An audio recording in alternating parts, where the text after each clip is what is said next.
We found 18 hidden details in the final trailer for The Rise of Skywalker that blew our minds. There are 2 months left to go before Star Wars The Rise of Skywalker finishes the 9-film Skywalker saga that was started in 1977. And fan fervor reached a fever pitch when Lucasfilm released the final trailer for this last chapter on what would have been Carrie Fisher's 63rd birthday. And if the trailer is to be believed, Episode 9 is shaping up to be one hell of a goodbye, as it appears to tie together the past and the present of the franchise. In fact, it's packed with so many hidden details that our jaws quite literally dropped. And that score, oh come on, you know that music hit you just as hard as it hit us.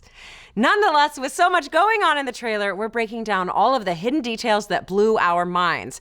Obviously, there will be spoilers for Episode 9, so let's hurry and get that spoiler warning out of the way. Now with that, let's jump in. The trailer opens with what seems to be an old-school Rebel helmet dropping while Rey appears to be training. Notice that as she runs, she's got that red ribbon tied around her hand like we saw during the D23 look at The Rise of Skywalker. There are many fan theories about what this ribbon entails, the most prominent being the red string of fate, which is derived from Asian mythology about an unseen red thread that connects 2 characters over time and space. Reylo confirmed. Did you get that? Also, who is training her? It feels that the obvious answer is Leia, but could this be when we see Luke Skywalker as a Force ghost dispensing some wisdom to Rey? We do hear his voice pretty prominently in the trailer. Speaking of Force ghosts, who else could we see besides Luke? Rumors have been swirling that everyone from Yoda to Anakin will make an appearance. The bigger question is, will Luke's ghost also appear to Kylo Ren like he hinted at the end of The Last Jedi? See you around, kid. Next, we see Rey leaping across what we're assuming is the Death Star 2 wreckage, a nice little nod to her introduction in The Force Awakens when she was scavenging through the remains of a Star Destroyer. We get another blink and you'll miss it cameo from everyone's favorite smoothie, Lando Calrissian. He's surrounded by a ton of Resistance fighters in a shot that is evoking memories of the rebels on Yavin 4 from A New Hope.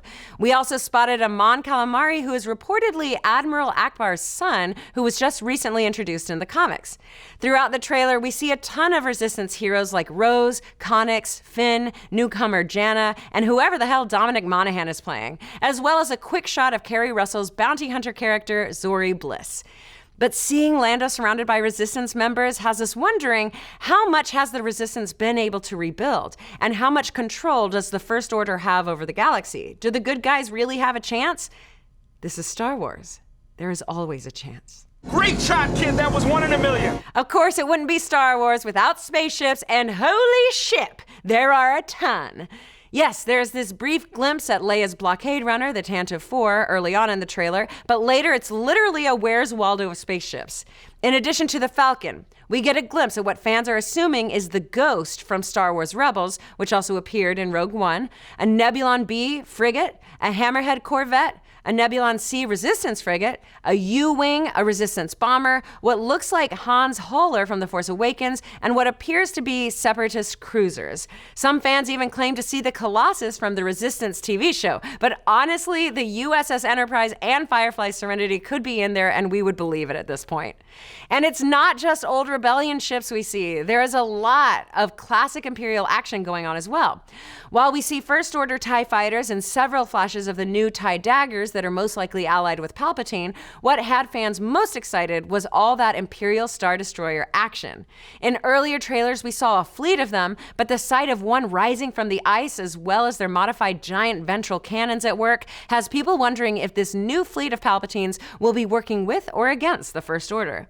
Which leads us to our next group of questions, which are entirely about Star Destroyers. Was that whole fleet buried in that giant space iceberg? And are they supposed to be Imperial 1 Star Destroyers instead of the superior Imperial 2 Star Destroyers? Were the Resistance fighters riding their space horses on the outer hull of a Star Destroyer? How does that work? And just what the Overall, the trailer itself was split between footage of what is looking like the Resistance's last stand and Rey and Kylo Ren's climactic battle. BTW, is Reylo now canon? Maybe. It seems so.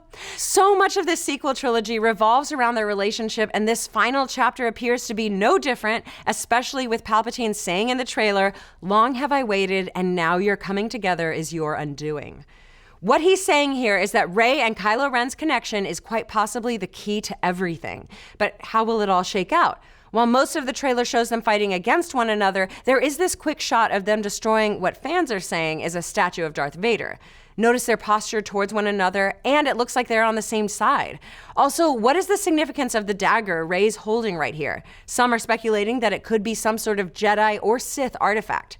Speaking of Sith, one question fans had since the first teaser was about Palpatine's role in the film. Would he be a Force ghost? Would he have a physical body? Could he become Mecha Palpatine? Well, we finally have an answer. He will have a physical form in some way. You can see a couple frames of fingers moving when Rey is looking up at what we assume is a floating Palpatine, but will he really be the Sheev we know, or has his spirit found a host to take over? Maybe Kylo Ren? Let's hope we haven't been deceived by this shot. And for all you fans of episodes 1 through 3, when 3PO says goodbye, you can see a B-1 battle droid from the prequels. But will we only see visual nods to the prequels, or will there be some deeper connection? Will we get to hear the battle droid say, "Roger, Roger," or is that too much to hope? Of course, this is overshadowing the bigger detail. Why does it feel like 3PO is gonna die in this film? Oh, come on, JJ, don't do this to us. We can't handle it. Taking one last look, sir. And now we have a few smaller questions/details that we wanted to take the time to include, like, why is Babu Frick the best character Star Wars has ever had? Because of the goggles. Because we see ships across Star Wars eras, does that mean time travel is confirmed? Does seeing the ghost mean we might finally see live-action versions of animated characters like Hera or her son Jason? Probably not. And finally, which of these trailer shots won't be in the film? More than we would like.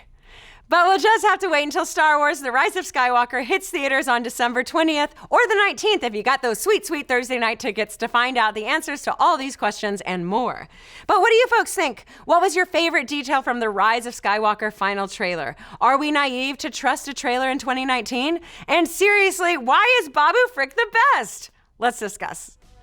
Thanks for watching. If you like what you saw, why not give us a like and subscribe? If you want to get notified every time we go live with a show or drop a new video, feel free to mash that little bell so you can be up to date on all the latest theories, news, and rumors in the pop culture world.